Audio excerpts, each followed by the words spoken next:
नमस्कार, मैं हूं शिखा यादव और आप देख रहे हैं गंगा न्यूज। प्रधानमंत्री मोदी ने नई दिल्ली में श्री नारायण गुरु और महात्मा गांधी के बीच ऐतिहासिक बातचीत के शताब्दी समारोह को संबोधित किया।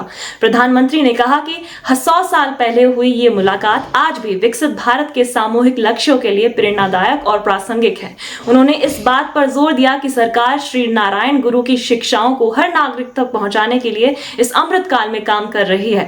विज्ञान भवन में श्री नारायण गुरुदेव और महात्मा गांधी के बीच ऐतिहासिक बातचीत के शताब्दी समारोह को संबोधित करते हुए प्रधानमंत्री मोदी ने भारत की समृद्ध आध्यात्मिक विरासत पर विचार किया। उन्होंने कहा कि गुरुदेव का आध्यात्मिकता और सामाजिक सुधार का एकीकरण महात्मा गांधी और रमन महर्षि सहित कई पीढ़ियों को प्रेरित करता है। आज ये परिसर देश के इतिहास की एक अभूतपूर्व घटना को याद करने का साक्षी बन रहा है। एक ऐसी ऐतिहासिक घटना जिसने न केवल हमारे स्वतंत्रता आंदोलन को नई दिशा दी, बल्कि स्वतंत्रता के उद्देश्य को, आजाद भारत के सपने को ठोस मायने दिए। 100 साल पहले श्री नारायण गुरु और महात्मा गांधी की वो मुलाकात आज भी उतनी ही प्रेरक है, उतनी ही प्रासंगिक है।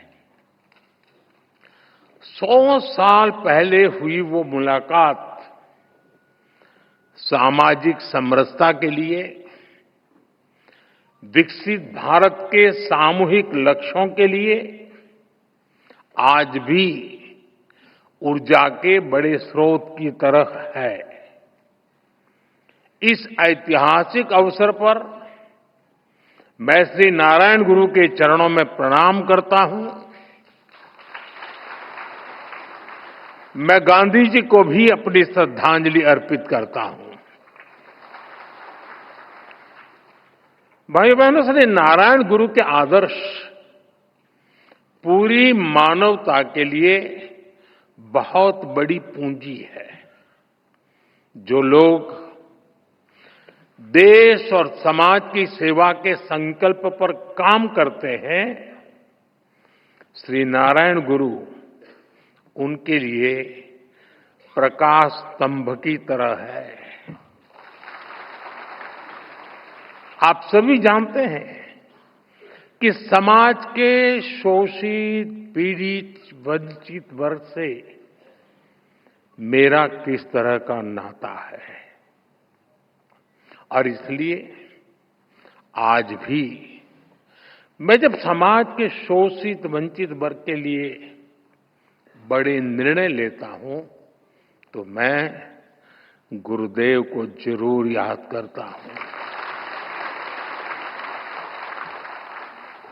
100 साल पहले के वो सामाजिक हालत, सदियों की गुलामी के कारण आई विकृतियां, लोग उस दौर में उन बुराइयों के खिलाफ बोलने से डरते थे, लेकिन श्री नारायण गुरु ने विरोध की परवाह नहीं की। वो कठिनाइयों से नहीं डरे, क्योंकि उनका विश्वास समरसता और समानता में था। उनका विश्वास सत्य, सेवा और सौहार्द में था। यही प्रेरणा हमें सबका साथ, सबका विकास का रास्ता दिखाती है। यही विश्वास हमें उस भारत के निर्माण के लिए ताकत देता है जहां अंतिम पायदान पर खड़ा व्यक्ति हमारी पहली प्राथमिकता है। साथियों, शिवगिरी मठ से जुड़े लोग और संत जन भी जानते हैं कि श्री नारायण गुरु हैं और शिवगिरी मठ में मेरी कितनी अगाध आस्था रही है। मैं भाषा तो नहीं समझ पा रहा था, लेकिन पूज्य सच्चिदानंद जी जो बातें बता रहे थे, वो पुरानी सारी बातें याद कर रहे थे। और मैं भी देख रहा था कि उन सब बातों पर आप बड़े भाव विभोर होकर के उसके साथ जुड़ जाते थे। और मेरा सौभाग्य है कि मठ के पूज्य संतों ने हमेशा मुझे अपना स्नेह दिया है। मुझे याद है 2013 में,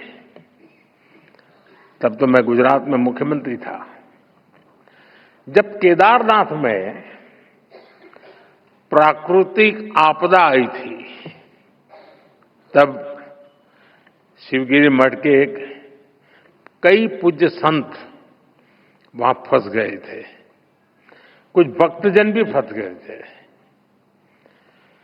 शिवगिरी मठ ने वहां फंसे लोगों को सुरक्षित निकालने के लिए भारत सरकार का संपर्क नहीं किया था। प्रकाश जी बुरा मत मानना। शिवगिरी मठ ने, मैं एक राज्य का मुख्यमंत्री था, मुझे आदेश दिया और इस सेवक पर भरोसा किया कि भाई ये काम तुम करो। और ईश्वर कृपा से सभी संत, सभी भक्तजन को सुरक्षित में ला पाया था। साथियों, वैसे भी मुश्किल समय में हमारा सबसे पहला ध्यान उसकी ओर जाता है जिसे हम अपना मानते हैं, जिस पर हम अपना अधिकार समझते हैं। और मुझे खुशी है कि आप अपना अधिकार मुझ पर समझते हैं। शिवगिरी मठ के संतों के इन अपनेपन से ज्यादा आत्मिक सुख की बात मेरे लिए और क्या हुई। साथियों, मेरा आप सबसे एक रिश्ता काशी का भी है।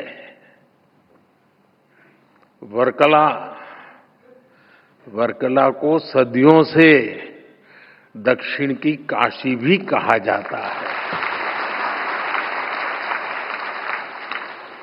और काशी चाहे उत्तर की हो या दक्षिण की, मेरे लिए हर काशी मेरी काशी ही है। साथियों, मुझे भारत की आध्यात्मिक परंपरा, ऋषियों मुनियों की विरासत, उसे करीब से जानने और जीने का सौभाग्य मिला है। भारत की ये विशेषता है कि हमारा देश जब भी मुश्किलों के भंवर में फंसता है, कोई न कोई महान विभूति देश के किसी कोने में जन्म लेकर समाज को नई दिशा दिखाती है। कोई समाज के आध्यात्मिक उत्थान के लिए काम करता है, कोई सामाजिक क्षेत्र में समाज सुधारों को गति देता है। श्री नारायण गुरु ऐसे ही महान संत थे। निवृत्ति पंचकम और आत्मोपदेश शतकम जैसी उनकी रचनाएं ये अद्वैत और अध्यात्म के किसी भी स्टूडेंट के लिए गाइड की तरह हैं। साथियों, योग और वेदांत, साधना और मुक्ति नारायण गुरु के मुख्य विषय थे। लेकिन वो जानते थे कि कुरीतियों में फंसे समाज का आध्यात्मिक उत्थान उसके सामाजिक उत्थान से ही संभव होगा। इसलिए उन्होंने अध्यात्म को समाज सुधार और समाज कल्याण का एक माध्यम बनाया। और श्री नारायण गुरु के ऐसे प्रयासों से गांधी जी ने भी प्रेरणा पाई, उनसे मार्गदर्शन लिया। गुरुदेव रविन्द्रनाथ टैगोर जैसे विद्वानों को भी श्री नारायण गुरु से चर्चा का लाभ मिला। साथियों, एक बार किसी ने श्री नारायण गुरु की आत्मोपदेश शतकम रमण महर्षि जी को सुनाई थी। उसे सुनकर रमण महर्षि जी ने कहा था, अवर एल्लाम तेरिंजवर, यानी वो सब कुछ जानते हैं।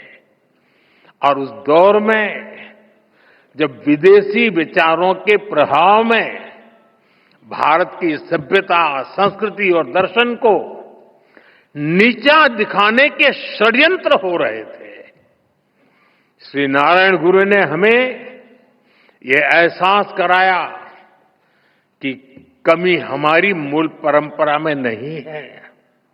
हमें अपने आध्यात्म को सही अर्थों में आत्मसात करने की जरूरत है। हम नर में श्री नारायण को, जीव में शिव को देखने वाले लोग हैं। हम द्वैत में अद्वैत को देखते हैं। हम भेद में भी अभेद देखते हैं। हम विविधता में भी एकता देखते हैं। साथियों, आप सभी जानते हैं, श्री नारायण गुरु का मंत्र था, ओरु जाति, ओरु मतम, ओरु देवम, मनुष्यनु।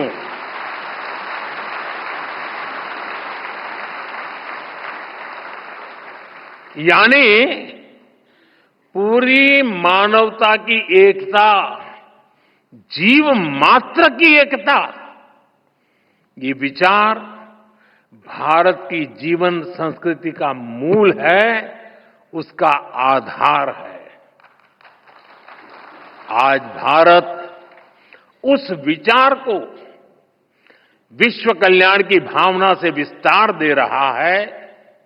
आप देखिए, अभी हाल ही में हमने विश्व योग दिवस मनाया।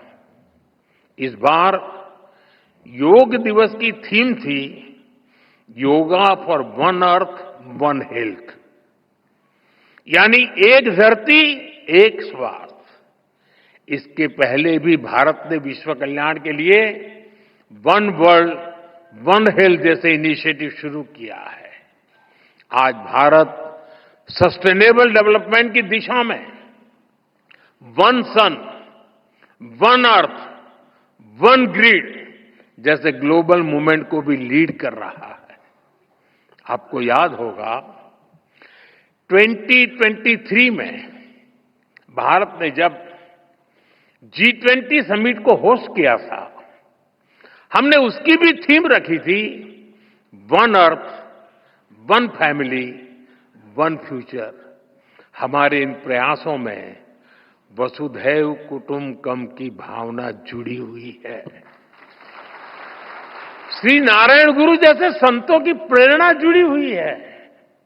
साथियों, श्री नारायण गुरु ने एक ऐसे समाज की परिकल्पना की थी जो भेदभाव से मुक्त हो। मुझे संतोष है कि आज देश सेचुरेशन अप्रोच पर चलते हुए भेदभाव की हर गुंजाइश को खत्म कर रहा है। लेकिन आप 10-11 साल पहले की हालत को याद करिए। आजादी के इतने दशक बाद भी करोड़ों देशवासी कैसा जीवन जीने को मजबूर थे। करोड़ों परिवारों के सिर पर छत तक नहीं थी। लाखों गांवों में पीने का साफ पानी नहीं था। छोटी छोटी बीमारी में भी इलाज कराने का विकल्प नहीं। गंभीर बीमारी हो जाए तो जीवन बचाने का कोई रास्ता नहीं। करोड़ों गरीब, दलित, आदिवासी महिलाएं मूलभूत मानवीय गरिमा से वंचित थे और ये करोड़ों लोग इतनी पीढ़ियों से इन कठिनाइयों में जीते चले आ रहे थे कि उनके मन में बेहतर जिंदगी की उम्मीद तक मर चुकी थी। जब देश की इतनी बड़ी आबादी ऐसी पीड़ा और निराशा में थी, तब देश कैसे प्रगति कर सकता था? और इसलिए हमने सबसे पहले संवेदनशीलता को सरकार की सोच में ढाला। हमने सेवा को संकल्प बनाया। इसी का परिणाम है कि हम पीएम आवास योजना के तहत करोड़ों गरीब, दलित, पीड़ित, शोषित, वंचित परिवारों को पक्के घर दे पाए। हमारा लक्ष्य हर गरीब को उसका पक्का घर देने का है और ये घर केवल ईंट सीमेंट का ढांचा नहीं होता, उसमें घर की संकल्पना साकार होती है, तमाम जरूरी सुविधाएं होती है। हम 4 दीवारों वाली इमारत नहीं देते, हम सपनों को संकल्प में बदलने वाला घर देते हैं। इसलिए पीएम आवास योजना के घरों में गैस, बिजली, शौचालय जैसी हर सुविधा सुनिश्चित की जा रही है। जल जीवन मिशन के तहत हर घर तक पानी पहुंचाया जा रहा है। ऐसे आदिवासी इलाकों में जहां कभी सरकार पहुंची ही नहीं, आज वहां विकास की गारंटी पहुंच रही है। आदिवासियों में, उसमें भी जो अति पिछड़े आदिवासी हैं, हम उनके लिए पीएम जनमन योजना शुरू की है। उससे आज कितने ही इलाकों की तस्वीर बदल रही है। इसका परिणाम यह है कि समाज में अंतिम पायदान पर खड़े व्यक्ति में भी नई उम्मीद जगी है। वो न केवल अपना जीवन बदल रहा है, बल्कि वो राष्ट्र निर्माण में भी अपनी मजबूत भूमिका देख रहा है। साथियों, श्री नारायण गुरु ने हमेशा महिला सशक्तिकरण पर जोर दिया था। हमारी सरकार भी वुमेन लेड डेवलपमेंट के मंत्र के साथ आगे बढ़ रही है। हमारे देश में आजादी के इतने साल बाद भी ऐसे कई क्षेत्र थे जिनमें महिलाओं की एंट्री ही बैन थी। हमने इन प्रतिबंधों को हटाया। नए नए क्षेत्रों में महिलाओं को अधिकार मिले। आज स्पोर्ट्स से लेकर स्पेस तक हर फील्ड में बेटियां देश का नाम रोशन कर रही है। आज समाज का हर वर्ग, हर तबका एक आत्मविश्वास के साथ विकसित भारत के सपने को उसमें अपना योगदान दे रहा है। स्वच्छ भारत मिशन, पर्यावरण से जुड़े अभियान, अमृत सरोवर का निर्माण, मिलेट्स को लेकर जागरूकता जैसे अभियान, हम जन भागीदारी की भावना से आगे बढ़ रहे हैं। 140 करोड़ देशवासियों की ताकत से आगे बढ़ रहे हैं। साथियों, श्री नारायण गुरु कहते थे, विद्या कौन प्रबुद्धर आऊ का, संगठना कौन शक्तर आऊ का, प्रयत्नम कौन संपन्नार आऊ का। यानी enlightenment through education, strength through organisation, prosperity through industry. उन्होंने खुद भी इस विजन को साकार करने के लिए महत्वपूर्ण संस्थाओं की नींव रखी थी। शिवगिरी में ही गुरुजी ने शारदा मठ की स्थापना की थी। मां सरस्वती को समर्पित ये मठ, इसका संदेश है कि शिक्षा ही वंचितों के लिए उत्थान और मुक्ति का माध्यम बनेगी। मुझे खुशी है कि गुरुदेव के उन प्रयासों का आज भी लगातार विस्तार हो रहा है। देश के कितने ही शहरों में गुरुदेव सेंटर्स और श्री नारायण कल्चरल मिशन मानव हित में काम कर रहे हैं। साथियों, शिक्षा, संगठन और औद्योगिक प्रगति से समाज कल्याण के इस विजन की स्पष्ट छाप आज हम देश की नीतियों और निर्णयों में भी देख सकते हैं। हमने इनके दशक बाद, इतने दशक बाद देश में नई एजुकेशन पॉलिसी लागू की है। नई एजुकेशन पॉलिसी न केवल शिक्षा को आधुनिक और समावेशी बनाती है, बल्कि मातृभाषा में पढ़ाई को भी बढ़ावा देती है। इसका सबसे बड़ा लाभ पिछड़े और वंचित तबके को ही हो रहा है। साथियों, हमने पिछले एक दशक में देश में इतनी बड़ी संख्या में नई आईआईटी, आईआईएम, एम्स जैसे संस्थान खोले हैं, जितने आजादी के बाद 60 वर्षों में नहीं खुले थे। इसके कारण आज उच्च शिक्षा में गरीब और वंचित युवाओं के लिए नए अवसर खुले हैं। बीते 10 साल में आदिवासी इलाकों में 400 से ज्यादा एकलव्य आवासीय स्कूल खोले गए हैं। जो जनजातीय समाज कई पीढ़ियों से शिक्षा से वंचित थे, उनके बच्चे अब आगे बढ़ रहे हैं। भाइयों बहनों, हमने शिक्षा को सीधे स्किल और अवसरों से जोड़ा है। स्किल इंडिया जैसे मिशन देश के युवाओं को आत्मनिर्भर बना रहे हैं। देश की औद्योगिक प्रगति, प्राइवेट सेक्टर में हो रहे बड़े रिफॉर्म्स, मुद्रा योजना, स्टैंड अप योजना, इन सब का भी सबसे बड़ा लाभ दलित, पिछड़ा और आदिवासी समाज को हो रहा है। साथियों, श्री नारायण गुरु एक सशक्त भारत चाहते थे। भारत के सशक्तिकरण के लिए हमें आर्थिक, सामाजिक और सैन्य हर पहलू में आगे रहना है। आज देश इसी रास्ते पर चल रहा है। भारत तेजी से दुनिया की तीसरे नंबर की इकोनॉमी बनने की तरफ बढ़ रहा है।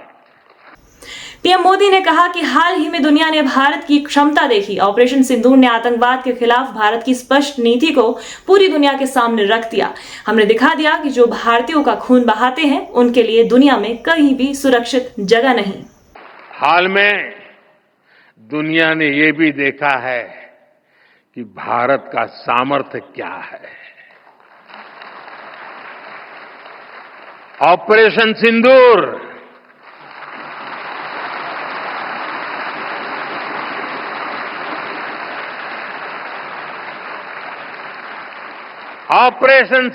आतंकवाद के खिलाफ भारत की कठोर नीति को दुनिया के सामने एकदम स्पष्ट कर दिया है।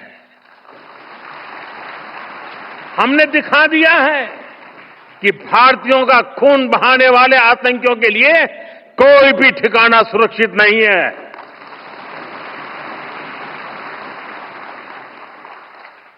साथियों, आज का भारत देश हित में जो भी हो सकता है और जो भी सही है, उसके हिसाब से कदम उठाता है।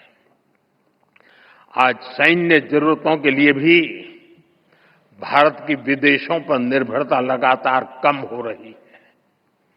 हम डिफेंस सेक्टर में आत्मनिर्भर हो रहे हैं और इसका प्रभाव हमने ऑपरेशन सिंदूर के दौरान भी देखा है। हमारी सेनाओं ने भारत में बने हथियारों से दुश्मन को 22 मिनट में 22 मिनट में घुटने टेकने के लिए मजबूर कर दिया। मुझे विश्वास है आने वाले समय में मेड इन इंडिया हथियारों का डंका पूरी दुनिया में बजेगा।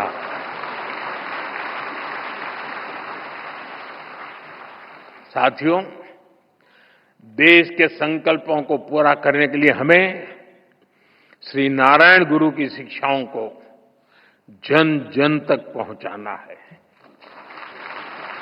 हमारी सरकार भी इस दिशा में सक्रियता के साथ काम कर रही है। हम शिवगिरी सर्किट का निर्माण करके श्री नारायण गुरु के जीवन से जुड़े तीर्थ स्थानों को जोड़ रहे हैं। मुझे विश्वास है उनके आशीर्वाद, उनकी शिक्षाएं अमृतकाल की हमारी यात्रा में देश को रास्ता दिखाती रहेंगी। हम सब एक साथ मिलकर विकसित भारत के सपने को पूरा करेंगे। श्री नारायण गुरु का आशीर्वाद हम सभी पर बना रहे, इसी कामना के साथ मैं शिवगिरी मठ के सभी संतों को फिर से नमन करता हूं। आज के लिए बस इतना ही। देश दुनिया की तमाम खबरों के लिए जुड़े रहिए हमारे साथ और देखते रहिए गंगा न्यूज।